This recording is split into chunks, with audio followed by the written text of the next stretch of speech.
জুলাই গণ অভ্যুত্থানের দ্বিতীয় বর্ষপূর্তি উপলক্ষে মাস জুড়ে কর্মসূচি ঘোষণা করেছে জামায়াত। মঙ্গলবার জাতীয় প্রেস ক্লাবে সংবাদ সম্মেলনে দলটির সেক্রেটারি জেনারেল মিয়া গোলাম পরোয়ার জানান, 2 থেকে 31 জুলাই পর্যন্ত রাজধানী সহ দেশব্যাপী শহীদ ও আহত পরিবারের সঙ্গে মতবিনিময়, স্মৃতিচারণ ও আলোচনা সভার আয়োজন করা হয়েছে। এছাড়া 1 আগস্ট গণমিছিল, 2 থেকে 4 আগস্ট শ্রমিক কর্মসূচি এবং 5 আগস্ট জুলাই গণ অভ্যুত্থান দিবস উপলক্ষে 11 দলের দেশব্যাপী সমাবেশ ও মিছিল হবে। সংবাদ সম্মেলনে জানানো হয়, দ্বিতীয় বর্ষপূর্তি উপলক্ষে জামায়াতের মহিলা বিভাগ ও ছাত্র সংগঠন আলাদা কর্মসূচি পালন করবে।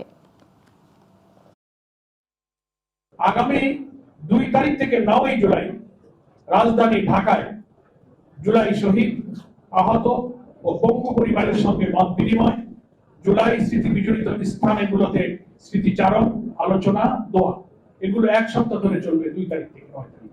নেক্সট 16 জুলাই আন্দোলনের এই সময় আন্দোলন উত্তাল রূপ ধারণ করেছিল। জুলাই শহীদ দিবস হিসেবে আমরা এই দিবসকে নাম দিয়েছি।